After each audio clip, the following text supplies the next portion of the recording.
Parshas Bo begins with Hashem telling Moshe, Bo el Paro, translated as go to Paro. But Bo literally means come, and in this context, Hashem is telling Moshe, come to Paro. What is Hashem in fact telling Moshe?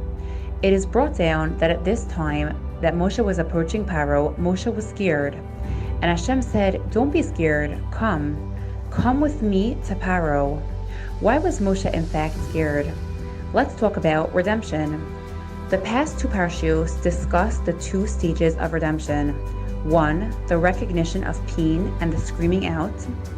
And two, the need for a belief in a brighter future, more than the current reality that's being experienced. The next stage is here in Bo, and it is the significance in taking on new action that will allow for the new vision and belief to come to fruition. Moshe breaks the old mold, creates possibility for the new, and is now going to give them the new mold, the new way of being that will further allow salvation to come. But Hashem says it's not enough to break free from Paro. You need to go to him and take from him the raw, unbridled force of energy that is within Paro. Hashem says it's not enough to just break away from Paro. Rather, you need to take this energy of Paro and integrate it into the context of a holy life. As Bnei Yisrael crossed the Yam Suf and watched the Mitzrayim drown, the words of Sus v'Rochbo, Rama v'Yam, the horse and the rider are cast into the sea, are written twice. Kabbalistically, this is coming to teach us two different concepts on how a person can live. The first way is like a horse, a sus, with the freedom of living without constrictions, the freedom of doing whatever feels good. But later, there are consequences that cause that person to become very restricted by the actions they chose due to the freedom they had. The second way to live is like a rider that reins in the horse. It is this rider that knows what it means to live a life with constrictions, boundaries, and self-control. And it is this person that through the holding back of his internal horse, actually finds freedom to experience that horse.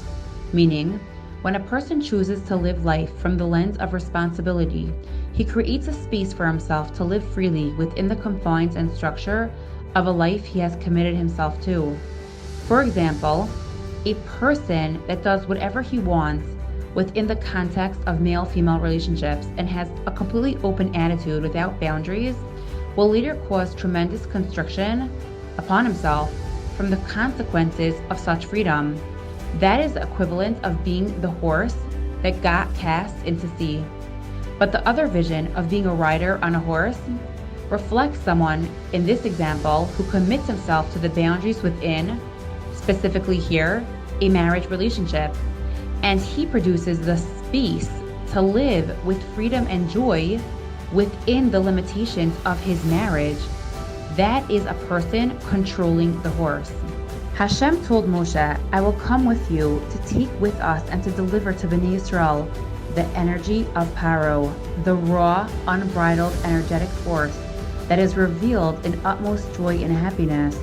The Jewish people could not just leave Paro, but rather needed to remove this raw energy of Paro and use it for what it was designed for, to integrate it within the context of a holy life.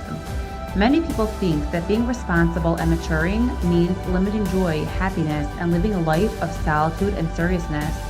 But no, Hashem is teaching us something incredible and amazing. Firstly, every midah can be used for positive. It just needs to be channeled properly. There is no such thing as inherently bad, just misdirected power. Secondly, we are obligated to use this raw energy of Paro that when uncontrolled and open to doing whatever one feels like, actually constricts and puts one into a self-made prison. But when this energy is used in the context of control, when we learn to create boundaries and live our life within the realm of constriction, we only create a space for unbridled joy to overflow and for the freedom of deep happiness and laughter.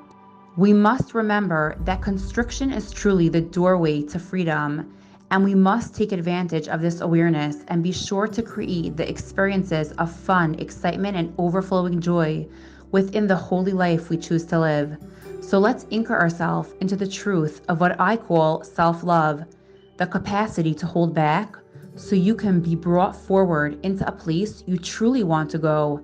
And when you go, make sure to unleash the energy that has been saved and use it to fall in love with life, yourself, and Hashem.